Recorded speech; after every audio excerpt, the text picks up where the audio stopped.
Hi guys, Jordan and Jesse here, and we just wanted to sort of give an intro to the survivor that we talked to. We talked to Mania Feldman, who's originally from Poland, and we're so lucky we got to meet her. Her story is so incredible, and it really inspired us. She lives at the Fleischman Residence, which is a retirement home in West Bloomfield, Michigan, and we both volunteer there, and my mom works there, so she set up a meeting between us, and it was absolutely incredible. I think we were both really moved by it, and yeah. Just a brief overview of Mania's story. She was born in Dąbrowica, Poland in 1923. She was born into a family with 5 siblings. They were really Orthodox, and when the Soviet Union occupied Dąbrowica, they were put into a ghetto.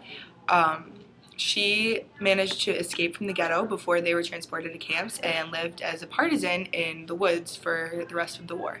So this is her story. Well, I was born in a family. We have our 5 children, and I was the second from the old. I have all of my 3 of us went to school. Two of my son, my brother, and my sister went to a regular school, their school. Mm-hmm. I went to a Hebrew school. Oh. That had to be paid for, and I loved it. I finished 7 years there, and then it was all over, and the war was coming in. Where did your family live? In the same city, in a shtetl in Poland. Oh. A shtetl meaning a small city. Mm-hmm. Yeah. And so what happened when the war began? Were you guys put in the ghettos, or? We had a very good life. My parents, like all of us, were very religious. And then all of a sudden, it all came to a break. Mm-hmm. To describe it is unbelievable. We didn't have enough food. A young girl was running to work every day, and it was very bad. Were you put into the ghettos? But Was your family put into the ghetto, or? We were in a ghetto. Mm-hmm. Sure, the whole. I was in a shtetl of about 1,500 people. Oh. So it wasn't much. So that was a ghetto. Yeah. Well, in my case, my father had a business, and we had food. We didn't have any meat. Nobody had any meat. We had bread, and we still had a cow, so we had milk and all this. But then they took it away from us. Mm-hmm. And they put us in a ghetto. Mm-hmm. And the ghetto was horrible. What was it like in the ghetto? We were 3. We were a family like this size. Mm-hmm. 3 families were. Wow. There. My family was 5 children and 2 parents, and the owners were 3 people. And there was another lady that lived there with 2 children, 3. So 3. That's about awful, terrible. How long was your family in the ghetto? We started, I try to remember, not about a year. And after that, were you guys? After that, we went to be killed. Was your entire family sent to the camps? Hmm? Did your entire family? Everybody had to go. Yeah. But my father, my sister, and my brother, we all escaped the night before, thinking maybe it's just play or something. And so we escaped into the forest. And my mother, my two little sisters were killed. They were left when the Germans took them all to the trains. And so they were two. So you escaped before you went to the camps? Well, we went to the camps. So we left the house. Mm-hmm. And we were already in the forest. This is in the forest. This is where we lived. Mm-hmm. Had to look for food. It was horrible. So the summer wasn't bad Mm-hmm. because it was warm and we could go and get food from the places there or else. And we did together. My father, my sister, my brother. We were all together, making the best. We used to go and cry for food that people should give us. Mm-hmm. It was very bad until we saw it was going to be worse. So my father split me and my sister up into a Jewish place, into a Goyish place. Mm-hmm. And we stayed there, we helped them, and that's how they kept us. They were very nice. They were called the Seventh-day Adventists. They were Goyim, but they didn't go to the army.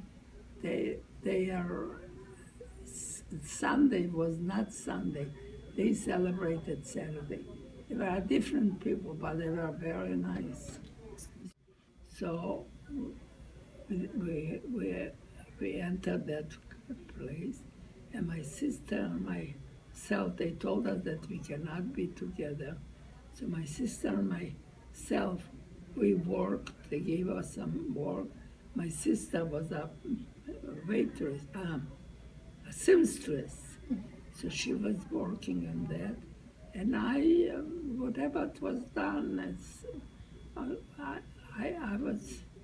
was doing what they asked me until it didn't take long. My father, in the meantime, built a little hut.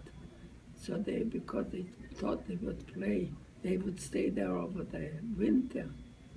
But it didn't work out like that.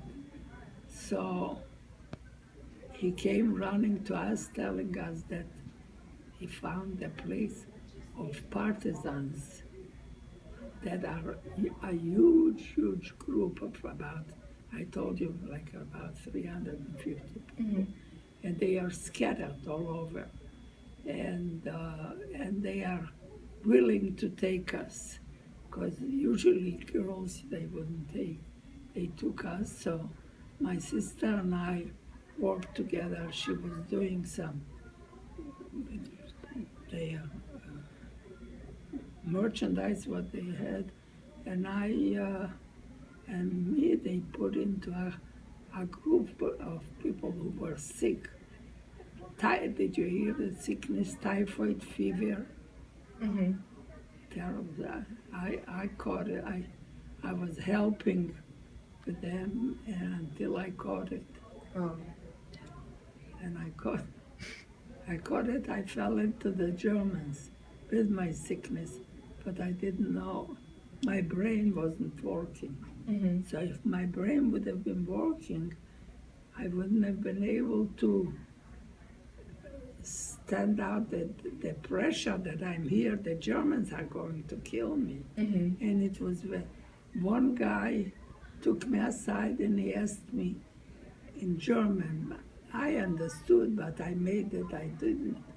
He wanted me to give, to show him where things that we ate from the dishes. Mm-hmm. And I said, I didn't know. He got so angry.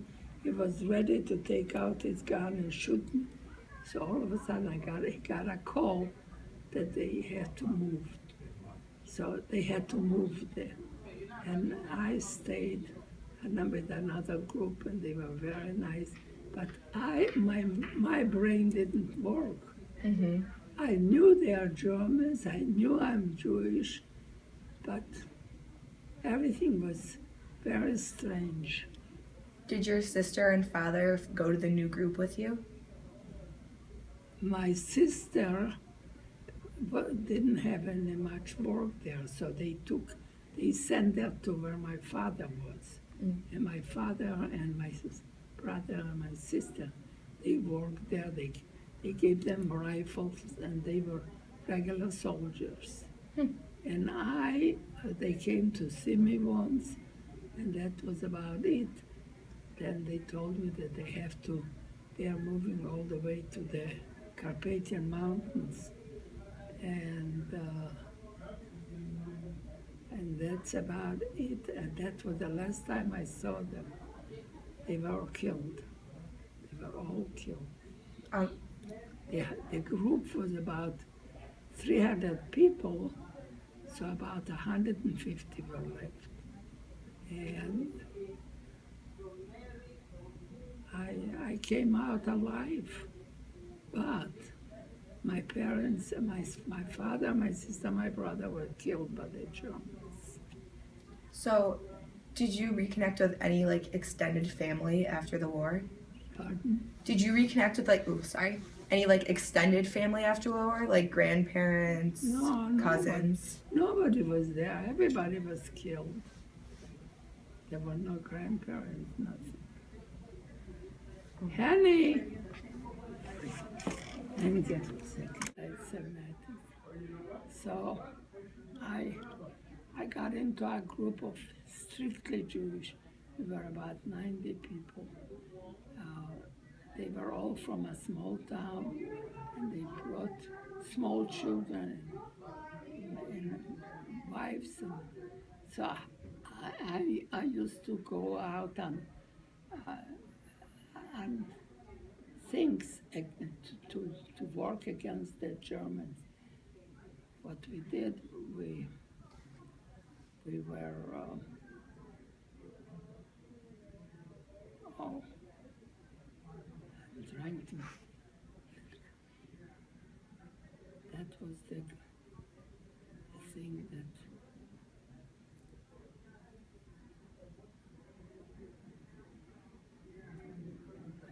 I can't put it together. Oh, I was in that place, and we didn't have any, not much ammunition. But little by little, they found out for us. So I was the only girl that I joined the group, and we went out to see if we can attack their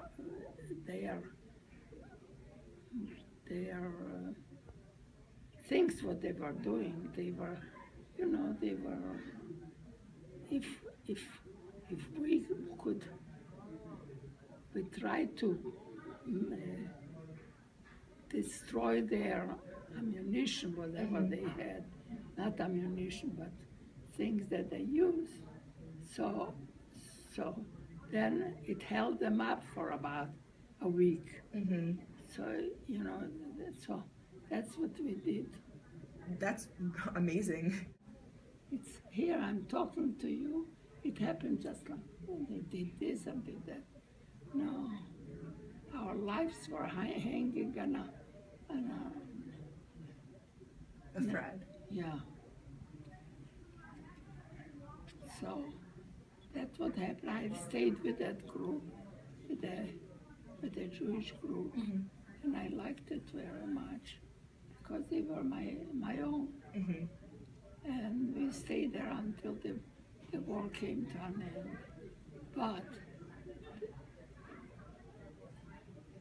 the story goes back. The story goes back. It wasn't a picnic. Suffered with it was impossible. I had a lot of friends that died, and it's hard to, it's hard to explain. Very hard. Yeah. She's, she's putting it on. Okay. Oh, How did you find After- out that the war ended and you, I mean, what did you do? Did you go home? well, I went to my town. Mhm. It was horrible. They were still, the going were still, you are alive? Why are you alive? Would you believe that? It's unimaginable. Unimaginable. Yeah. And how, and I vowed to myself that I still have a house. Most of the homes were destroyed, burned. My house was standing. So I tried to sell it. I sold it for nothing. He killed a pig and he bought my house. And but I vowed to myself, that's it. Never will my food be in that area. I don't want no part of that. That makes They are sense. horrible people. The Ukrainians. Horrible people. So after the war, did you move to America or? After the war, we were treated very nice by the American people and the other, and they gave us, they had a big place where they kept the Germans kept their soldiers there. But then it was out, so they gave us as our place to live. And they provided us with food and clothing. They were very nice. And from there, I married and I had a baby there. So I stayed with my child, with my husband for about 5 years. And then we went to America, Where did you move to? Straight to Michigan? straight to Michigan. Yeah. So you do you only have one child or? I have two, another son, 2 sons. It sounds so nothing, yeah. It's not nothing. Now read my story. I absolutely will. Yeah. Did your sons know was your husband another survivor? Was your husband a survivor as well? He was a survivor in another way. He was in the Russian army, Oh. and he fought with them. And then, when the war was over, they sent him back to his home. And we were living 5 years in Berlin, in Germany. And a lot of, not a lot, quite a few Jewish people left there and lived there. I can't stay with the Germans, I can't. So we made a nice living there. My husband died. My husband was doing some business, and I went to school and I became a teacher, and I was teaching Hebrew. So I taught Hebrew school, and it was it was nice. It sounds like it. It's a heaven here, heaven. After all we've learned, I don't doubt it. It's Horrible. so much. See, you girls are doing a beautiful job. You learn and you want to know what was going on. But I feel myself so, I'm not bringing it up properly.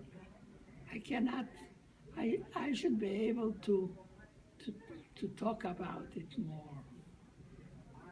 But I mean, so many people don't ever talk about it that I was just going to ask you that. I have friends Who'll never say anything. and I used to go to groups of non-Jews to just talk to them, to them of how the war was and to tell my story. I always did that. I think it's very important. I understand how difficult it must. I don't understand, but I can imagine how difficult it must be to share those experiences. Very difficult. And I think it's amazing that you have, because it's so important that like we learn about it so later on we can pass on teaching to our kids. So like it never happens. Am I your first one? Were you able to talk to somebody else?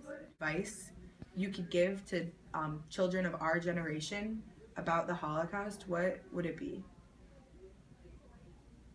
I hope to God that you never come across a life like this, because it's a horrible thing to be able to be so low, and it's impossible. We could not, when they were taking us to work, which was by foot, like about 7 kilometers. We couldn't walk on that sidewalk. We had to walk in the middle of the street. To them, we were no people. It's how do you like to have such it's terrible. And in general, the way they finished us, it's unbelievable. Thank you so It's so awesome that Manya was able to share her story with us, just because some survivors are so traumatized by their experience that they aren't able to really get the words across what they're trying to say. And I think that we're so fortunate to have been able to meet someone with such an incredible story who's so willing to tell us. We're the last generation that will get to interact and hear firsthand experiences from survivors. When their generation is gone, there will be no one left to tell the stories that some have never told. It is so important to reach out to people and try and find out their stories before they're gone forever.